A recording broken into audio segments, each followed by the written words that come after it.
বাংলাদেশে যদি আপনি সংস্কার বাস্তবায়ন না করেন তাহলে বাংলাদেশে আপনার গতি থাকবে কিনা সে নিশ্চয়তা আমরা দিতে পারি না। আমরা যারা রাজনীতি করি আমরা কোনো লুণ্ঠনের রাজনীতির জন্য করি না। আমরা যে চাঁদাবাজি করে কয়টা টাকা ইনকাম করব এটার জন্য রাজনীতি করি না। আমরা কারো বসত ভিটা দখলদারি করার জন্য রাজনীতি করি না। কারণ আমাদের সামনে ৭১-এর শহীদ, ৪৭-এর শহীদ, গণ অভ্যুত্থানের যারা শহীদ আছেন তারা রক্ত দিয়ে আমাদের সামনে একটি আকাঙ্ক্ষা রেখে গেছিলেন, যে আকাঙ্ক্ষার ভিত্তিতে আপনারাও যতদিন জীবিত থাকবেন আমরা জীবন দিয়ে আপনাদের সামনে একটা স্বপ্ন দেখিয়ে গিয়েছি, আপনারা এই স্বপ্ন বাস্তবায়ন করবেন। আমরা যদি গণ অভ্যুত্থানে যারা শহীদ হয়েছিল তাদেরকে যদি হিসাব করি, অনেক মানুষ ছিল যারা কৃষক ছিল, অনেক মানুষ ছিল যারা শ্রমজীবী মানুষ ছিল। পুরো বাংলাদেশকে যদি আমরা হিসাব করি, চিটাগংয়ের মানুষকে আপনারা দেখবেন জাহাজের ব্যবসা করে, জাহাজ ভাঙে, যদি পোর্টের কোনো কিছু মালামাল পার হয় সেটা দিয়ে ইনকাম করে, এটা একটা বড় ইকোনমিক সোর্স। আবার যদি রাজশাহীবাসীর দিকে তাকান, রাজশাহীতে এতগুলো কলেজ, ইউনিভার্সিটি, যেখান থেকে সবাই পড়াশোনা করে, পড়াশোনার পরে একটা ভালো চাকরি পাবে। রাজশাহীতে এমন ধরনের কোনো কর্মসংস্থান ব্যবস্থা নাই। আমাদের রাজশাহীতে কোনো কর্মসংস্থানের ব্যবস্থা আছে? অথচ রাজশাহী থেকে বাংলাদেশের প্রধানমন্ত্রী হয়েছে। অবশ্য বাংলাদেশের যিনি প্রধানমন্ত্রী হয়েছেন আজকেও আমার জন্মস্থান চাঁদপুরে উনি, আর ভাগ্য চাকায় হলো আমি ওনার জন্মস্থানে এসে পড়েছি। চাঁদপুরে উন্নয়ন হয় নাই, রাজশাহীর উন্নয়ন হয় নাই। শুধু আমরা পেয়েছি কতগুলো কার্ড, যেই কার্ডগুলো আমাদেরকে পকেটে নিয়ে ঘুরতে হবে, এবং আমরা বলেছিলাম এই কার্ডে যদি টাকা না আসে তাহলে আমরা একটা কার্ড বানাবো, সেই কার্ডের নাম হলো লাল কার্ড, যেই লাল কার্ডটা আমরা সরকারের হাতে ধরিয়ে দিব।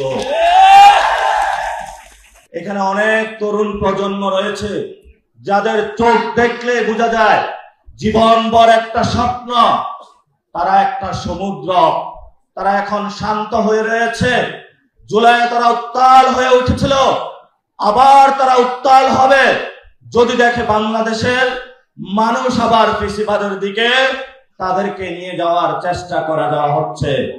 আমরা দেখেছিলাম শেখ হাসিনার সময় আমাদের উপরে যখন গুলি চলেছিল আমরা আওয়াজ তুলেছিলাম, আমরা একটি সিস্টেম বা বাংলাদেশ একটি সংস্কার চাই, যেই সংস্কারের মধ্য দিয়ে স্বাস্থ্য ব্যবস্থা এমন হবে যে আপনার সন্তান হামের কারণে মারা যাবে না, যেই সংস্কারের মধ্য দিয়ে আমাদের কোনো সংরক্ষিত নারী আসন থাকবে না, যেটার মধ্য দিয়ে আপনাদের ভোটে আপনারা নারী প্রতিনিধি নির্বাচন করবেন, যেই সংস্কারের মধ্য দিয়ে যার মনে খাহেশ জেগেছে আমি দীর্ঘ সময়কালীন বাংলাদেশের প্রধানমন্ত্রী থাকব, তার গদি নাড়িয়ে তাকে স্বল্প সময়ের মধ্যে দ্রুত গতিতে কাজ করার জন্য চাপ প্রয়োগ করার সুযোগ এসেছিল, যেই সংস্কারের মধ্য দিয়ে তত্ত্বাবধায়ক সরকারের ফর্মুলা যেটা রয়েছে সবার অংশগ্রহণের মধ্য দিয়ে একটি শান্তিপূর্ণ এবং নিরপেক্ষ নির্বাচন হবে।